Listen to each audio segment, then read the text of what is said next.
S T महामंडळाच्या सवलतीचा लाभ घेण्यासाठी सरकारने NCMC कार्ड सक्तीचं केलं खरं, पण बुलढाणा आगारात हे कार्ड मिळवणं म्हणजे ज्येष्ठ नागरिकांसाठी जणू अग्निपरीक्षा ठरत आहे. कार्ड नोंदणी आणि वितरणाचे कंत्राट एका खाजगी कंपनीला देण्यात आलंय. मात्र बुलढाणा शहरात शेकडो ज्येष्ठाला गर्दीला सांभाळण्यासाठी कंपनीने चक्क एकाच प्रतिनिधीची नियुक्ती केली आहे. वाढत्या तापमानामुळे सूर्यनारायण आग ओकत असताना 70 ते 80 वर्षाच्या वृद्धांना पिण्याच्या पाण्याविना तासनतास रागेत ताटकळत उभं राहावं लागतंय. डिजिटल इंडियाच्या बाता मारणाऱ्या या यंत्रणेचं सर्व्हर वारंवार डाऊन होतंय, ज्यामुळे प्रक्रियेत प्रचंड अडथळे येत आहेत. एस टी महामंडळाला आणि संबंधित कंपनीमध्ये समन्वयाचा इतका अभाव आहे की ज्येष्ठांच्या त्रासाकडे पाहायला कोणालाही वेळ नाही. ज्या ज्येष्ठांनी आयुष्यभर एस टीला साथ दिली, आज त्यांच्या एस टीच्या एका कार्डसाठी त्यांना उन्हात उभं राहून अपमानित व्हावं लागतंय. कंत्राटदार कंपनीवर एस टी महामंडळाचा वचक का नाही? केवळ कागदी योजना राबवण्यापेक्षा प्रत्यक्ष अंमलबजावणीतील त्रुटी कोण दूर करणार? प्रशासनाने तात्काळ अतिरिक्त प्रतिनिधी वाढवून आणि पिण्याच्या पाण्याची सोय करून ज्येष्ठांना सन्मान द्यावा, अन्यथा हा प्रहार असा सुरू राहील. माझं नाव अक्षय मंगल जाधव आहे. NCMC कार्ड मार्फत HGR कंपनी मार्फत NCMC कार्डची इथं व्यवस्था करण्यात आलेली आहे. एस टी महामंडळाचा मी कर्मचारी नाही आहे, मी कंपनीचा कर्मचारी आहे. पण इथं प्रॉपर बसायची व्यवस्था नाही. लोकांना उभं राहण्यासाठी असं उन्हात उभं राहावं लागते. भरपूर लोकांची इथं मारामारी झाली, हातापाई झालेली आहे. आणि त्याच्यामध्ये म्हातारे लोकांची समस्या अशी की ते जास्त वेळ उभे राहू शकत नाही. तर त्यांच्यासाठी उभं राहण्याची किंवा बसण्याची व्यवस्था पाहिजे. किमान जे म्हातारे लोक आहे मी त्यांना आधी प्राधान्य देईल अशी व्यवस्था मी स्वतः करू शकतो. पण जे इतर लोक आहेत जे असे उभे राहू शकतात, तर ते म्हणतात की आम्ही इतक्या वेळचे इथं उभं आहे, पण तुम्ही मागचे लोक कसे पुढे घेताय? तर हेही लोक माझी तक्रार करत आहेत. एस टी महामंडळ सगळी एस टी महामंडळाचं असं म्हणणं आहे की तुम्ही कंपनीचे कर्मचारी कसं हँडल करायचं, आम्ही तुम्हाला जागा दिली, तुमची जर बसायची इच्छा नसेल तर तुम्ही आम्हाला एक लेटर द्या, आम्ही वर पाठवतो, तुम्ही हे बंद करून टाका. कंपनीचं म्हणणं आहे की तुमची काय समस्या तुम्ही आम्हाला सांगा, आम्ही डेपो सोबत बोलून तुमची समस्या दूर करतो. आता यांनी मला तात्पुरती इथं बसायची सुविधा करून दिली. जे अपेक्षित सहकार्य ते केले जाते. त्यांनी आतापर्यंत मला 4 जागा बदलवल्या.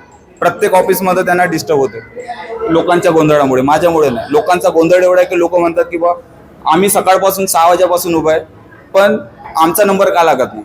आता इथं जर काही टेक्निकल प्रॉब्लेम आला, बायोमेट्रिकमध्ये जर काही प्रॉब्लेम आला, तर त्याच्यामध्ये लोकांची समस्या हीच आहे की आम्हाला वेळ कसा लागतो. आता या आजोबांचं जर का 5 मिनिटं याच्यामध्ये बायोमेट्रिक होत नसेल तर ते लोकांना समजत नाही. ते म्हणतात तू इतक्या वेळचं काय उभं येतं, झालं असेल तर बाजूला का, काय करणार आहे आता? माझं एवढंच म्हणणं आहे की लोकांच्या समस्या मी दूर करू शकतो, फक्त प्रॉपर बसायची आणि लोकांची उभं राहायची व्यवस्था अशी ठीक नाहीये. ते गोंधळ करतात. तुम्ही या ठिकाणी कशासाठी आलेला, काय तुमचं नाव आहे, कुठून आले, कशासाठी आल्या?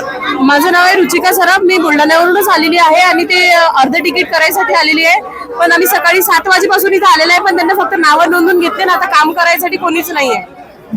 आणि बस बायांची गर्दी आहे, गर्दी पाहून माणूस चालला गेला. गर्दीमुळे काही व्यवस्थित कामच नाही, व्यवस्थित मॅनेजमेंट पण नाही केली. माणसं लहान बाळ घेऊन आलेली आहे. यादी केली 5 तास 6 तास झाले, कोणीच नाही. कोणीच नाही आहे. महामंडळवाल्यांना सांगितलं तर ते म्हणतात आमच्या अंडरनी आम्ही कॉन्ट्रॅक्टवर दिलेला आहे, तो प्रायव्हेट आहे, तो त्याच्यासोबत बोलून घ्या तुम्ही. आणि त्याची व्यवस्था नाही म्हणून तो इथून निघून गेला. हा, काय साहेब, या शासनानं कसं करायला पाहिजे की गाव परत येऊन हा कार्यक्रम व्हायला पाहिजे. आता इथे येऊन सकाळचे आम्ही गेले बिन भाकरीची, आता काय करावं इथे आम्ही मातला शिंकेड मातला 200 रुपये घेऊन राहिले. पुन्हा आम्हाला सोयी नाही, काही नाही. इथे उन्हात उभं राहायला लागतं. एक दिवस फिरून राहिले मी, आणि आज आलो तर कुठे काय सोय नाही. ते गेला म्हणते निघून. काय 11:30 नंतर आलेले ते इथं. मग बाय येताना मग त्यांचं यायचं काम आहे ना.